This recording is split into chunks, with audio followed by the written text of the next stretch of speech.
Eugenio was a first-year university student who worked as a janitor at the school. His parents weren't wealthy, so he was accustomed to being self-reliant. He knew he could achieve a lot through hard work and determination. In the mornings, he tutored neighborhood kids in math, and in the evenings, he cleaned the nearby school where he had once studied. It was an unusual job for him, but he was grateful for it. He had few chances of finding a better job. Firstly, he had just turned 18. Secondly, other options, like working on a construction site or as a laborer, required him to work full-time. That would mean skipping lectures, something he didn't want to do. Education was always his top priority. He knew that if he graduated from university with honors, he could expect a good position and finally be able to escape poverty and help his parents. Eugenio believed he could do it. He just needed a bit of perseverance and patience. So, he was very grateful to the school principal who gave him the opportunity to work in the evenings. Senor remembered Eugenio well. He had always been a diligent, polite, and well-managed student, so he felt it was his duty to help him. Every evening, Eugenio cleaned the floors in the classrooms and corridors, took out the trash, wiped the desks, watered the flowers. Basically, he did everything to make the school clean and tidy and ready for the next encounter with the noisy horde of students. Eugenio was used to cleaning in complete silence and solitude and didn't even suspect that something unusual would happen to him on the empty school grounds one day. It happened on a Friday evening when the other students had gone home as usual. Eugenio didn't notice her at first. She was sitting huddled behind the trash cans, trembling with tears. Eugenio had just stepped out to throw away the garbage when he heard strange sounds. For a while, he couldn't understand where they were coming from. At first, he thought it was a kitten mewing somewhere. He looked around for the animal and then noticed the tangled wavy ash-colored hair. So, it's not a kitten, he thought in amazement. The unknown creature sniffled, shuffled noisily, and the young man realized it was a girl. "Hey, what are you doing here?" Eugenio asked. The girl sniffled again and silently stood up. She looked about 13 or 14. Her eyes were teary, her shirt and face were dirty, her skirt torn. One sock had slipped down, revealing a long scratch. The girl angrily rubbed her nose and squinted, trying to find something on the ground. "What happened to you?" Eugenio asked. He didn't want to scare the girl, so he tried to make his voice as gentle as possible. The girl shifted from foot to foot and remained silent, still not looking up from the ground. "Did someone hurt you?" The girl frowned, as if remembering something. "They always bully and tease me. They say I'm from the moon," she finally croaked, still not lifting her gaze. "Did you lose something?" Eugenio asked, also looking down. "My glasses," the girl confessed. "I hope they're okay." "Did you get into a fight with those bullies?" Eugenio asked, concerned. "They were calling me names," the girl replied shortly. They spent some time silently searching for the glasses. Finally, Eugenio noticed them. The glasses were lying some distance away from the trash cans, dirty but intact. "You're lucky," Eugenio said cheerfully, wiping the glasses with a cloth and returning them to the girl. "Thank you," she replied, putting on the glasses, but still not looking at the young man. "Try not to lose them again," he patronizingly advised. "And it's better not to get into fights." The girl just nodded. Now she was carefully examining the scratch on her knee and the torn hem of her skirt. Possibly afraid of getting scolded by her mother, Eugenio thought with pity. "Listen, what's your name?" he unexpectedly asked. The girl finally looked up at him for the first time. She had beautiful gray eyes. Eugenio was even taken aback, they were so deep. "Katrina," his new acquaintance replied. Now she was scrutinizing Eugenio's face attentively. Apparently, it was unusual for her that someone was interested in her. "What were you doing here in the backyard anyway?" "Hiding and writing stories," the girl replied. She pulled out a worn spiral notebook from her pocket, in which a stub of a simple pencil was inserted. "You write stories?" Eugenio exclaimed. Katrina nodded. Stories, fairy tales, and even horror stories, she admitted. And your classmates clearly don't like that? Eugenio guessed. They think I'm strange, Katrina replied in a matter-of-fact tone. They found me and wanted to take my notebook to laugh at what I write. As the girl spoke, her stomach suddenly growled loudly, and she shamefully covered it with her hand. Are you hungry? Eugenio asked, concerned, and when Katrina nodded, he added, let's go inside, I have a cheese sandwich and some milk with me. The girl obediently followed the young man. When he handed her the sandwich, she eagerly started eating it. It seems like she hasn't had enough, Eugenio thought, sympathetically watching the girl. He himself came from a poor family, but he had never had to go hungry. His mom always knew how to cook something delicious, even if she only had the simplest ingredients. Katrina finished the milk and thanked Eugenio with a smile. It was evident that her mood had significantly improved.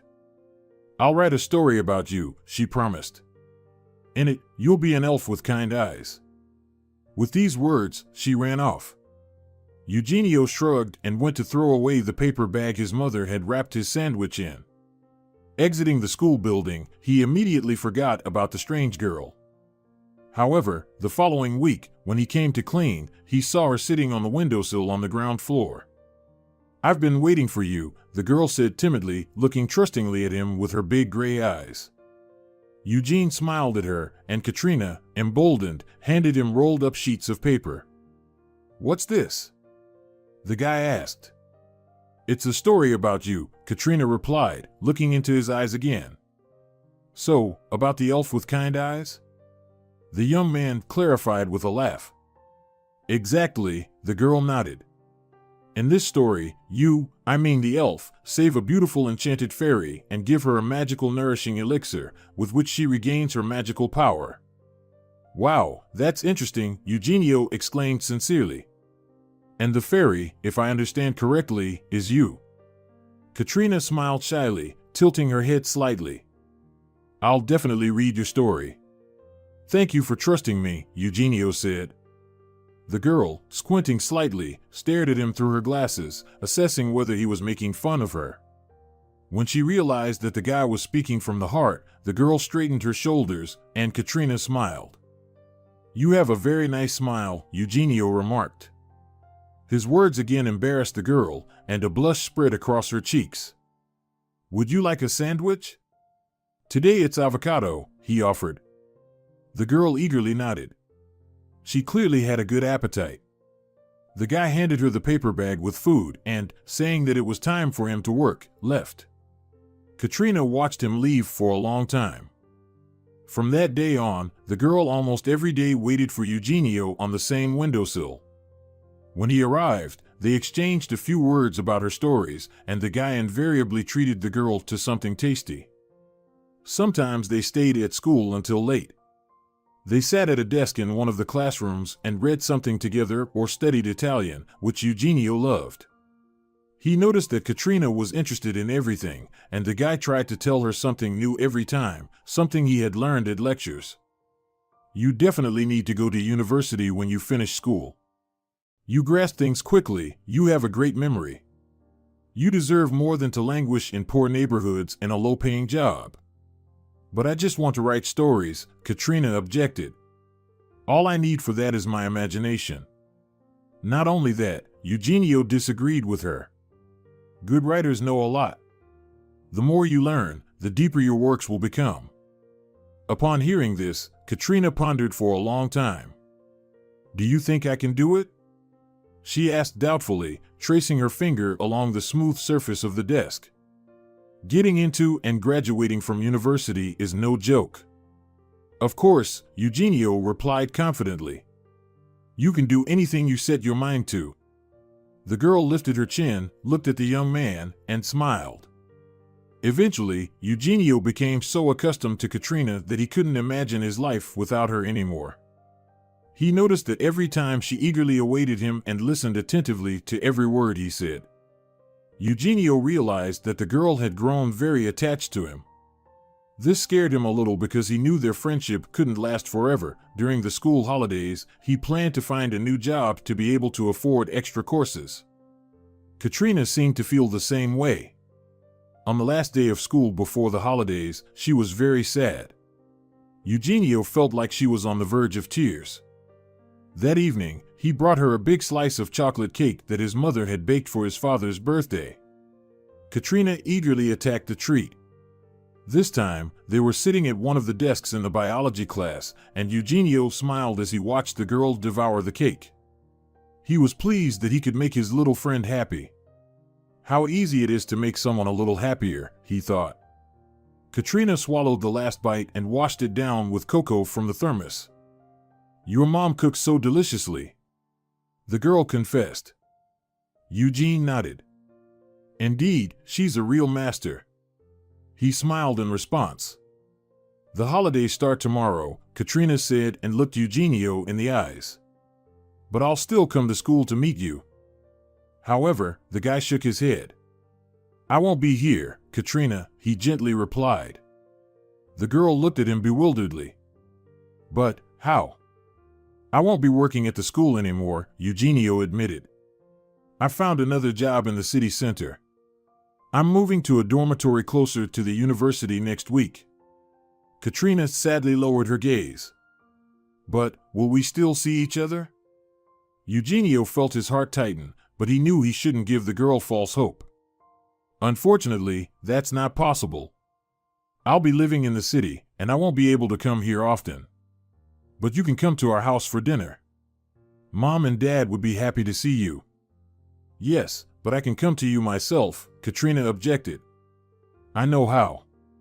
I just need to take the tram and—" "I'm sorry, Katrina," the guy interrupted her. "You see, I won't have time to see you. I'll need to work a lot, attend lectures, and take extra courses. I'm really sorry." Katrina looked sadly at Eugenio.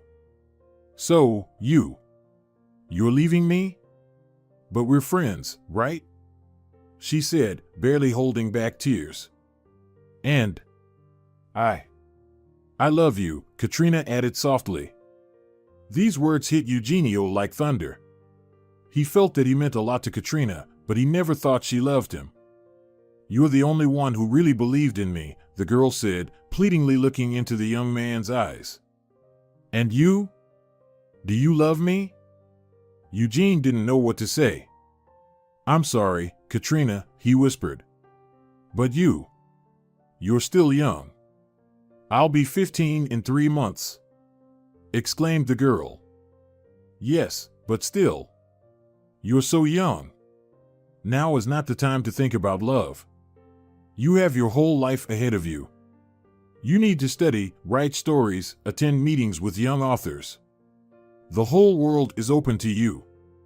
Katrina listened to Eugenio, and her face expressed a whole range of different emotions. Hope was replaced by pain and disappointment, then fear and sadness appeared on it.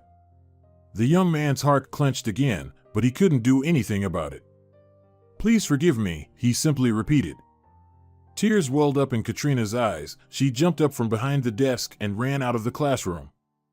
Eugene never saw her again. The next day, he packed his things and left for the city, moving into a dormitory. His life spun and twirled like a colorful Ferris wheel in an amusement park.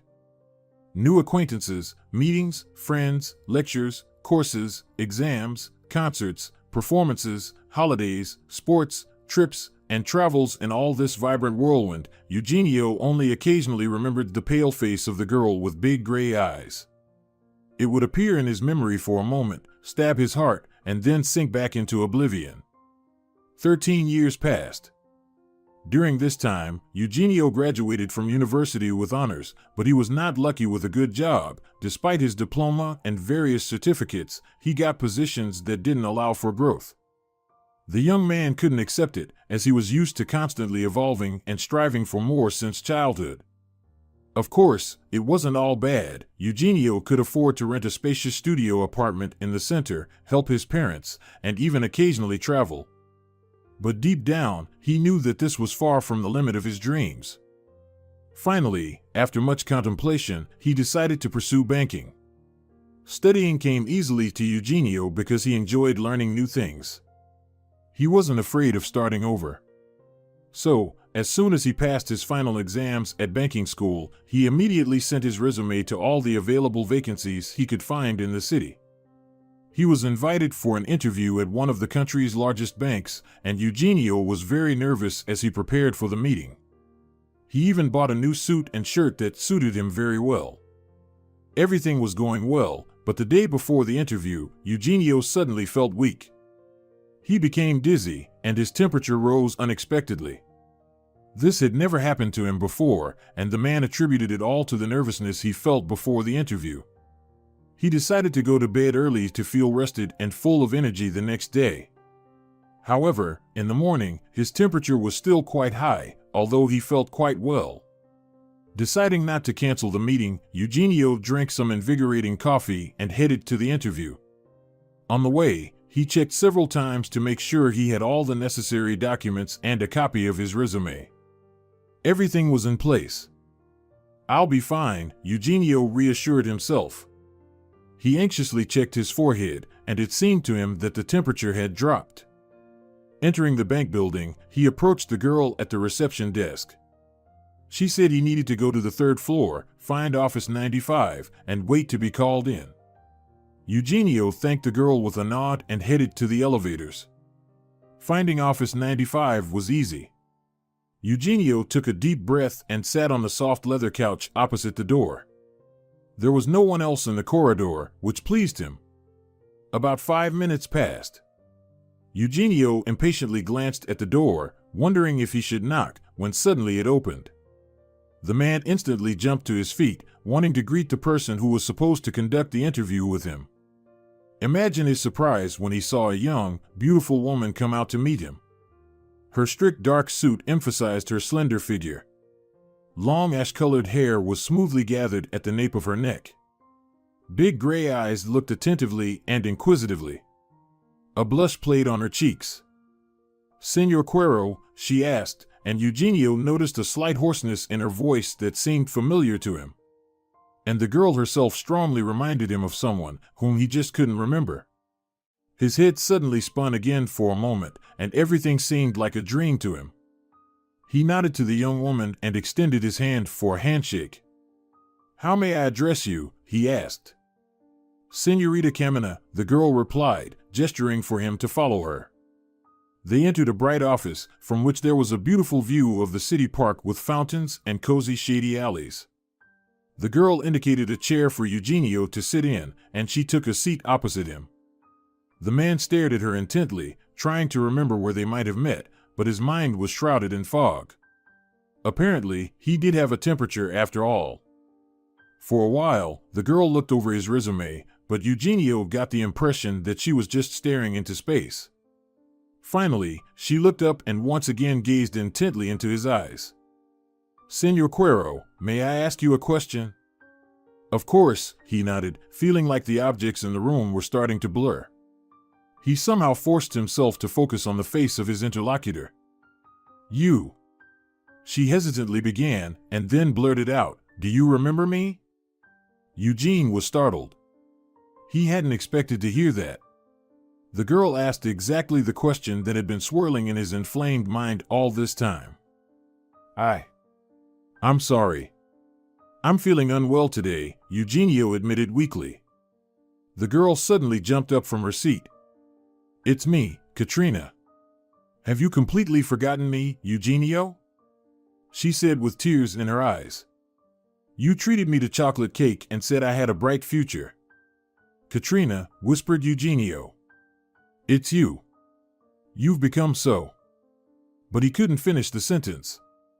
The room swam before his eyes, his head felt squeezed, and he lost consciousness. He woke up in a white hospital room. Annoying beeps came from some devices nearby. A catheter was attached to his arm. Eugenio couldn't remember at all how he ended up here. Looking around, he didn't see anyone. He noticed a call button by the headboard and pressed it. A few minutes later, a tall curly-haired guy in a hospital uniform entered the room. "Are you awake?" he asked, not waiting for Eugenio to respond, and quickly added, "I'll call your attending physician now." With these words, he hurried out of the room. A few minutes later, the door opened again, and Eugenio saw a man in his mid-40s. He wore a white coat and held a tablet with the attached medical history. "Senor Cuero, my name is Valentin Barua, and I'm your doctor." "Doctor, I don't remember how I got here. Yesterday I had a high fever, but today I felt much better." "I'm sorry, Senor Cuero, it wasn't yesterday, it was the day before yesterday," clarified the doctor. "You've been unconscious for almost a day." "A day? But what happened to me? I thought it was just exhaustion." The doctor took a chair from the wall and placed it closer to Eugenio's bed. Eugenio understood that he was about to hear something important. "It's all a bit more serious than you think, Senor Cuero. We ran some blood tests, and the results troubled me.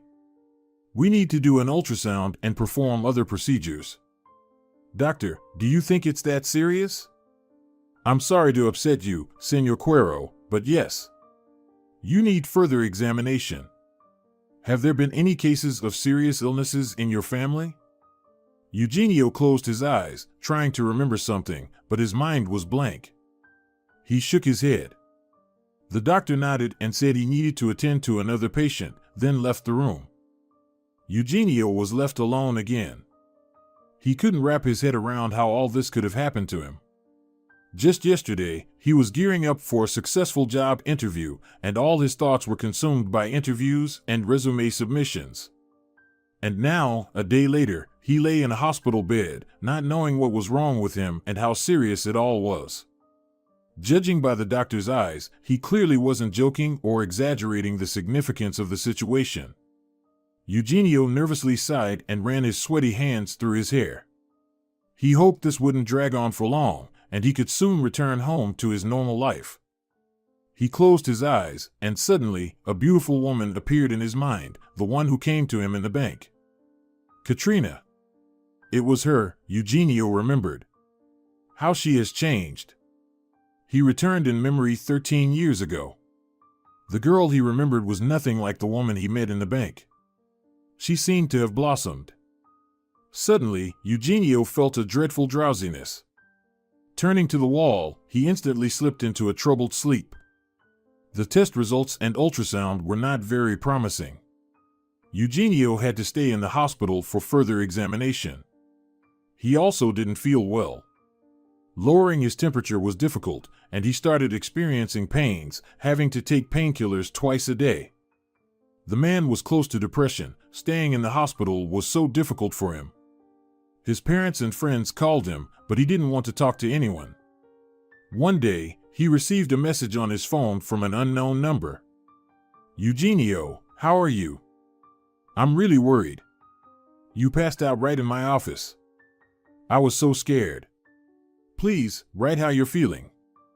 The man didn't immediately understand who it was. His brain wasn't working properly. And then, the dazzling image flashed before him again, Katrina's slender silhouette against the window, hair gathered at the nape, beautifully outlined lips. He pushed away the image of the young woman and turned off his phone's display. He didn't want her to pity him. He didn't need anyone right now. With these gloomy thoughts, Eugenio slipped back into a heavy sleep. The next day, he woke up late. His head didn't hurt, and Eugenio felt a little better. The doctor came in, asked him the usual questions, and noted the man's answers. Valentin was about to leave when there was a knock on the door. The tall guy, whom Eugenio saw when he woke up after fainting, peeked into the room. "There's a visitor for Senor Cuero." "Doctor, may I let her in?"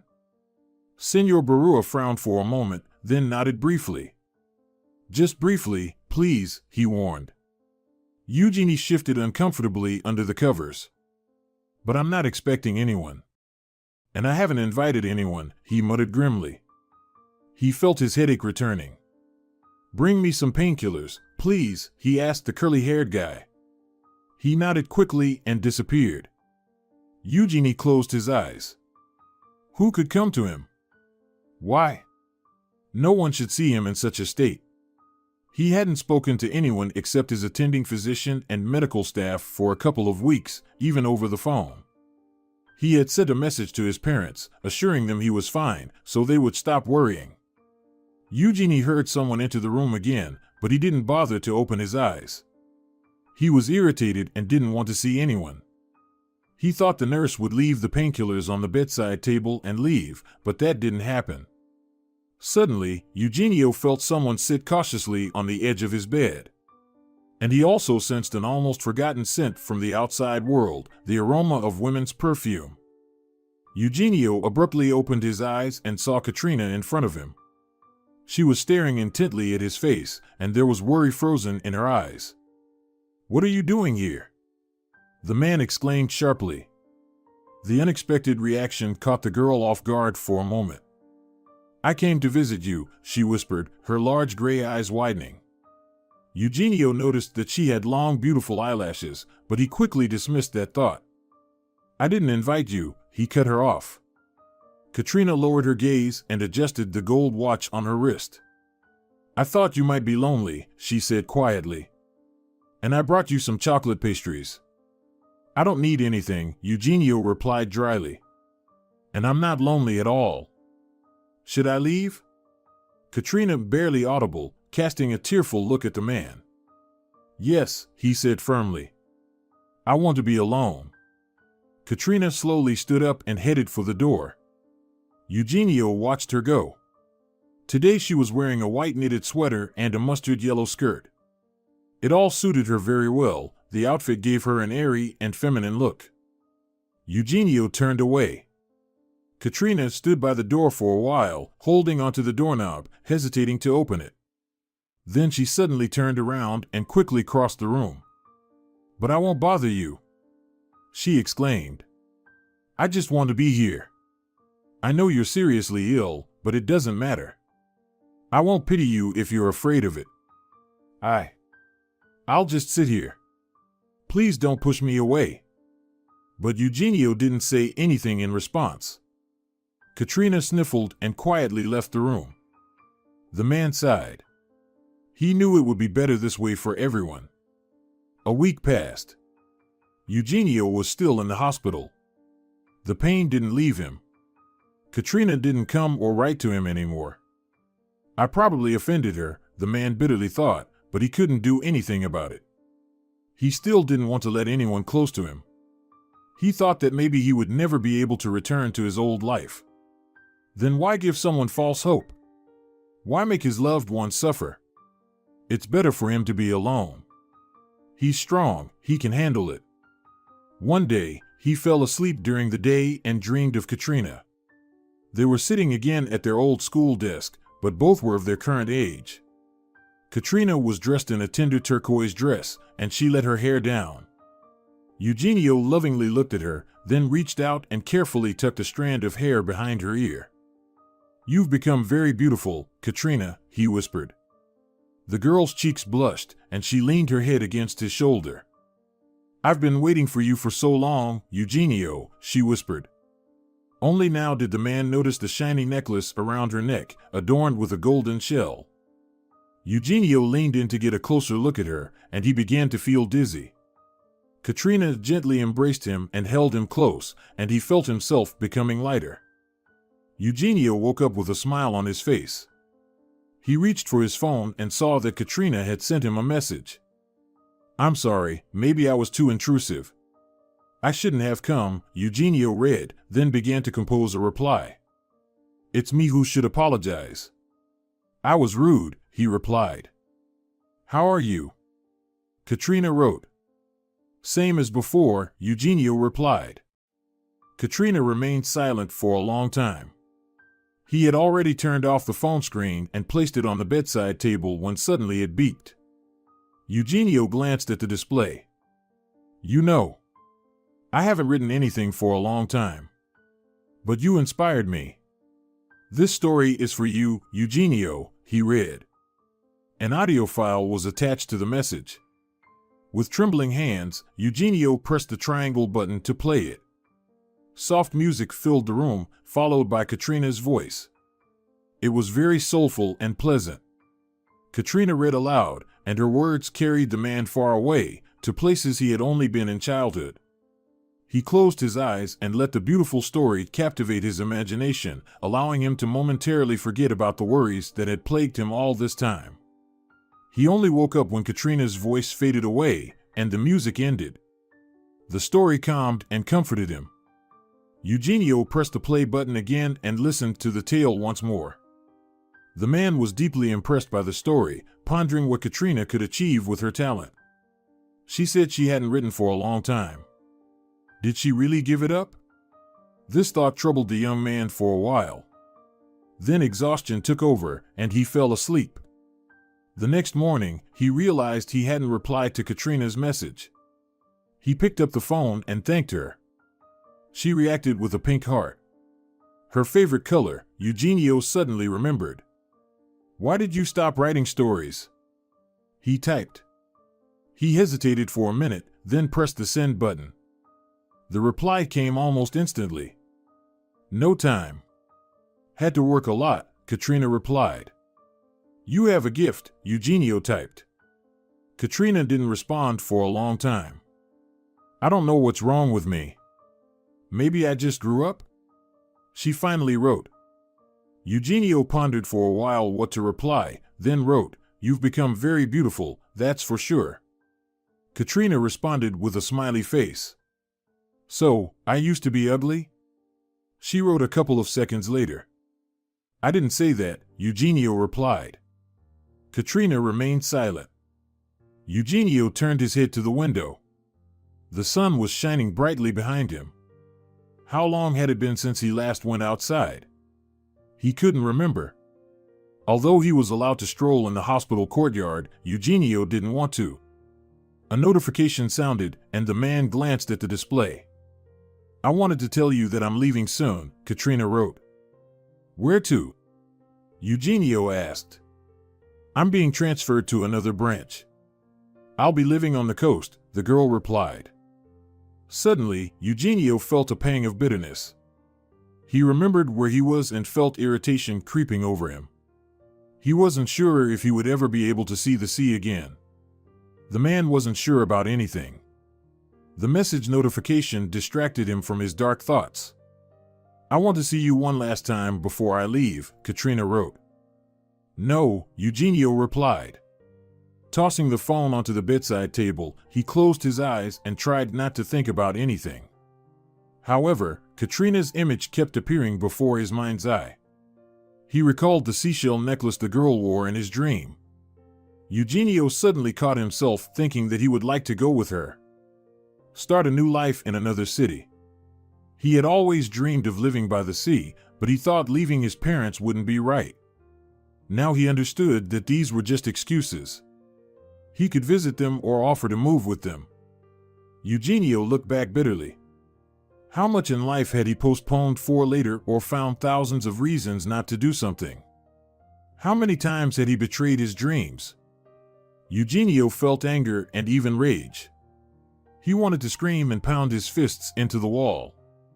Why had he always thought he would live forever? Weeks passed. All this time there were no messages from Katrina. Eugenio didn't write to her either. Perhaps she had already moved and was now building a new life. Sometimes Eugenio imagined her walking along the seashore, collecting seashells, admiring seagulls, and beautiful sunsets. Sometimes he saw her with another man who courted her, took her to cafes and cinemas. He tried as hard as he could to push away these images, but they kept coming back. His condition remained the same, and Eugenio began to lose hope. One day he allowed his parents to visit him, but it didn't end well. They saw that he was almost broken, and it was very hard for them to look at him. His mother couldn't hold back her tears. His father remained silent with a heavy heart. Eugenio would have liked to behave differently, but he couldn't change anything. One day, during the day, he received a message from Katrina. She sent her photo. In it, the girl was wearing a soft turquoise dress, just like in his old dream. She stood on the seashore not far from a cozy cafe. "Listen to your heart," the glowing letters on the sign said. Katrina looked beautiful and happy. Eugenio wanted more than ever to be by her side. He didn't reply, turning off the phone screen. For a while, he lay there, staring at the white hospital ceiling. Then he got up, threw on his jacket, and walked out into the corridor. Walking to the elevator, he descended and, for the first time in a long time, left the hospital building. Taking in the fresh air, Eugenio walked along the alley. He had become so accustomed to the sounds and smells of the outside world that they literally intoxicated him. Why did I resist for so long? When did I stop believing? Eugenio asked himself. He kept walking until he grew weary.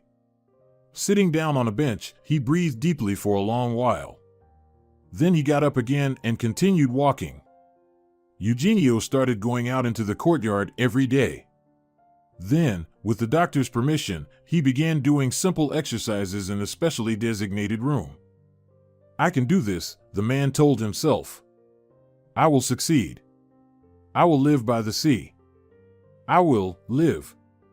At the end of the week, follow-up tests were scheduled. The doctor, frankly, didn't expect anything good, but upon seeing the results, he was pleasantly surprised. Eugenio, you've done great, he said, entering the man's room on Friday morning. Really? Eugenio smiled, and his heart beat a little faster with joy. The tests have improved significantly. I have a feeling that you put effort into this. Am I right? I really want to get better, Eugenio admitted. That's the right attitude. I approve, said Valentino. Eugenio smiled again. And I will do it, I swear to you, doctor, he assured. I have no doubt. The disease can be beaten, I'm sure. And your desire to live will help with that 99%. Then I'm in the game. Eugenio replied enthusiastically. Wait for me, Katrina, wait, he thought to himself. Some more time passed. Eugenio was getting better every day. Dr. Valentino couldn't be happier with his progress. Finally, he said that Eugenio could leave the hospital. However, I can't say that the illness won't come back. You need to be vigilant and come for follow-up examinations every month. Eugenio nodded and warmly thanked Senor Barua for everything he had done for him. Then he went to his parents and told them he was going to the sea. His mother cried tears of happiness that Eugenio had finally left the hospital and was feeling much better. His father was also very happy. They blessed him on his journey, wishing him a good time, but asked him to be very careful and call or write to them every evening. Eugenio promised them that. The next morning, he packed his suitcase, boarded a train, and set off for the sea. He was very nervous, not knowing how to write to Katrina about it. Throughout the journey, he thought about the message but still didn't send it. He was very afraid that the girl was already seeing someone else and wouldn't want to see him. At the train station, he took out his phone from his pocket and wanted to dial Katrina's number, but again hesitated. Instead, he called a taxi and went to the studio he had booked online. The apartment owner was waiting for him. He showed him the studio and handed over the keys. Eugenio thanked the man and was left alone. From the window of the apartment, he could see the sea and a piece of the promenade. The young man decided to rest for a while and then go for a walk to have a snack and drink coffee. The day was drawing to a close. Couples strolled along the promenade. Every time, Eugenio flinched. Katrina seemed to appear everywhere, but then he convinced himself it wasn't her. He had been walking for half an hour when suddenly he noticed the same cafe that was in Katrina's photo. Listen to your heart, Eugenio read. He wanted to enter, but unexpectedly noticed a familiar turquoise dress. It was Katrina. She sat at one of the tables, writing something in a notebook. Probably working on a book, Eugenio thought. His heart sweetly tightened with anticipation of happiness. He took a step forward and reached for the handle of the entrance door, but then he saw a young man approach the girl. He had dark, smooth hair and tanned skin. He said something, and Katrina looked up. Upon seeing the young man, she smiled. He sat down at her table. Eugenio silently watched them converse. Then someone behind him asked if he had been inside. He shook his head and stepped aside. Katrina and the young man at her table were laughing cheerfully. Then she began reading something to him from her notebook. Eugenio turned and walked along the promenade. His heart was shattered. He cursed himself for not writing to Katrina for so long and not responding to her messages. He was very angry, but at the same time felt sorry for himself, which he didn't want to admit. This wasn't the meeting he had dreamed of all this time. How naive he had been. A beautiful girl like Katrina wouldn't wait so long. Especially after he pushed her away. What did he even hope for? He came home and, without undressing, threw himself on the bed. However, he couldn't fall asleep. It seemed to him that his headache was starting again, although he hadn't had any pain for over 2 weeks. Eugenio sat up in bed and listened to his feelings. Just what I needed. Please, not now. He thought to himself. He lay down again, and this time he slowly began to drift off to sleep. In the morning, when Eugenio woke up, he felt like having coffee. He cautiously got out of bed, listening to his own feelings. His head didn't hurt. There was a message from his mom on his phone. He replied to her, saying that everything was fine, took a shower, got dressed, and left the house. His feet carried him to the same cafe. Listen to your heart, Eugenio read once again and smiled. Now these words seemed like fate's mockery to him. Without looking around, he pushed the door open, entered, and met Katrina's gaze. She sat at a table, and the same notebook lay in front of her. The girl was alone. Eugenio froze in place. Katrina, too, didn't move, looking at him with wide eyes. "Can I help you?" the barista asked, surprised by the scene. "Cappuccino, please," Eugenio mechanically replied, not looking at him. His eyes were fixed on Katrina. "What are you doing here?" the girl finally found her voice. "Came to live by the sea," Eugenio replied. "Fulfilling an old dream." Katrina swallowed a lump in her throat. "I'm very glad you're healthy," she whispered. "I am too," Eugenio said. Katrina lowered her gaze and picked up the pen with trembling hands. "You're alone," the man murmured, approaching closer. The girl looked up at him again, tears in her eyes. "And who else should I be with?" she asked. "Yesterday you were here with a man," Eugenio bitterly remarked. Katrina opened her mouth in surprise. "You were here yesterday?" she asked. Eugenie just nodded. He pulled back a chair and sat opposite Katrina. "He was my editor. He's helping me with the book," Katrina simply replied. Eugenie didn't immediately believe her. "You're writing a book?" he asked. Katrina nodded and showed him the notebook. "Yes, for over a month now. I come here almost every day. Sometimes I write at home." "And what about work?" "I left the bank," Katrina admitted. "I'm a freelancer now, writing on commission. It covers all my needs, and I still have time for the book." Eugenie suddenly felt very good. "I'm so happy for you," he said sincerely. The girl smiled. "I thought you forgot about me," Katrina confessed. Eugenie shook his head. "No," he admitted. "I've been thinking only about you all this time. You were my inspiration when I desperately wanted to recover with all my soul. I came here for you." Katrina couldn't believe what she was hearing. "Is that true?" she whispered. Eugenie took her hand. "Absolutely true," he replied. "And I was so afraid I'd be late." Katrina smiled shyly. "No matter how hard I tried, I couldn't look at others. My heart always belonged to you." Eugenia's heart beat stronger with happiness. "Excuse me for interrupting, but your cappuccino is ready," the waiter said. Eugenie took the paper cup with the words "Listen to your heart" written on it and smiled at Katrina, who smiled back. Dear viewers, if you enjoyed the story, please support the video by liking it and leaving a comment. Thank you very much.